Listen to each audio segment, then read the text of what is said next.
जय गुरु जी संगत जी, सभी संगत को जय गुरु जी, सभी संगत को हैप्पी नवरात्रि एडवांस में। तो संगत जी आज नवरात्रि को लेकर कुछ बात करेंगे। हमारे गुरु जी महाराज की सबसे पहले हम आज्ञा लेंगे और मंत्र जाप करेंगे। ओम नमः शिवाय, शिव जी सदा सहाय। ओम नमः शिवाय, गुरु जी सदा सहाय। संगत जी आप देख सकते हैं कि मैंने अपने घर में भी चौकी लगाई है। देखिए संगत जी, मैं व्रत नहीं रखती क्योंकि जब से मुझे पता चला है कि गुरुजी महाराज ने बताया कि आपको व्रत रखना ज़रूरी नहीं है और भूखे मरकर ही सारी ब्लेसिंग हमें नहीं प्राप्त होती। तो संगत जी मेरा मानना ये है कि मैं गुरुजी महाराज की वो सारी बातों को फॉलो करूं जो गुरुजी महाराज बताते हैं। तो संगत जी देखिए, मेरा मन नहीं करता, मैंने व्रत रखने बंद कर दिए हैं। लेकिन आप अपनी इच्छा के अनुसार व्रत रख सकते हैं। जिसकी श्रद्धा भाव हो वो ज़रूर व्रत रखें। लेकिन संगत जी मैं आपको बताना चाहूँगी, ये जो चौकी लगा रखी है अभी कंप्लीट नहीं हुआ है, ये मेरे बच्चों ने लगाई है क्योंकि मेरे बच्चों का व्रत रखने का मन था। लेकिन मैंने उनको मना भी किया कि जब मैं नहीं रखती तो तुम मत रखो। लेकिन बच्चों का मन है तो मना नहीं कर सकती क्योंकि बच्चे भगवान का रूप ही होते हैं संगत जी। और मैंने भी बचपन में व्रत रखे थे माता रानी के, अभी तक भी रखे थे। लेकिन जब से गुरु जी महाराज ने मुझे अपने चरणों से जोड़ा है तब से मैं जितना हो सकता है मैं गुरु जी महाराज की सभी बातों को फॉलो करती हूँ संगत जी। तो संगत जी एक मैं आपको नवरात्रि को लेकर ही कुछ बात बताना चाहूँगी। शायद आपने सुनी भी होगी, नहीं सुनी तो आप इनको ज़्यादा से ज़्यादा देके सुनिए और अपने गुरु परिवार में शेयर करें क्योंकि हो सकता है बहुत सारी संगत के मन में ये सवाल चल रहे होंगे संगत जी। तो संगत जी मैं बताना चाहूँगी कि गुरुजी महाराज ने एक संगत आंटी को ये बोला। एक आंटी थी, जब हमारे गुरुजी महाराज फिजिकल फॉर्म में थे तो संगत आंटी बोली कि गुरुजी महाराज मैंने वैष्णो देवी जाना है। तो गुरुजी महाराज ने कहा किस लिए जाना है। तो संगत जी आंटी जी का जवाब यही था कि नवरात्रि के व्रत चल रहे हैं और मुझे जाना है वैष्णो देवी जाकर दर्शन करने हैं। तो संगत आंटी को गुरुजी महाराज ने मना कर दिया कि कहीं नहीं जाना तानू।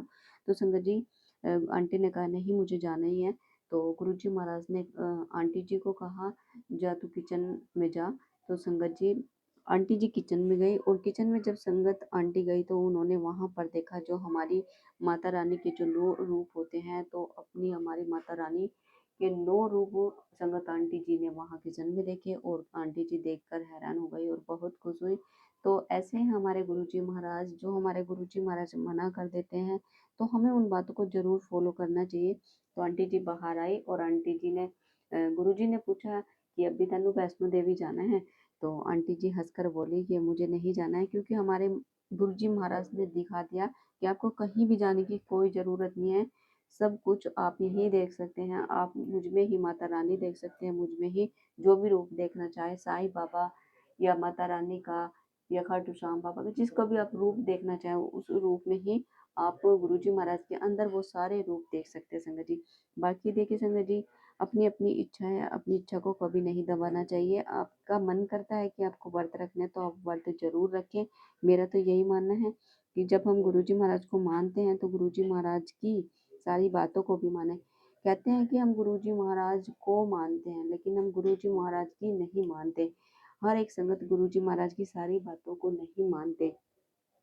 तो मेरा यही कहना है कि जो गुरुजी महाराज की संगत होती है उनको गुरुजी महाराज की एक एक बातों को फॉलो करना चाहिए। लगता है कि नहीं तो हम गुरुजी महाराज की बातों का उल्लंघन करने हैं संगत जी। बाकी देखिए आपकी श्रद्धा भाव है, जैसे भी आपको करना है, आपको व्रत रखने तो अवश्य रखें क्योंकि गुरुजी महाराज ने कभी किसी संगत को मना नहीं किया, कभी किसी संगत को किसी वहम में नहीं रखा।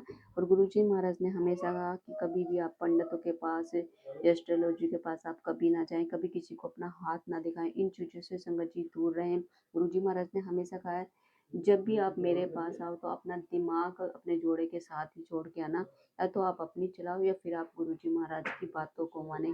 तो आप बस गुरुजी महाराज की बातों को माने, गुरुजी महाराज पर विश्वास बनाए रखें, श्रद्धा भाव के साथ बनाए रखें और आप अपने गुरु में हर वो रूप देख सकते हैं संगत जी जो हम देखना चाहते हैं।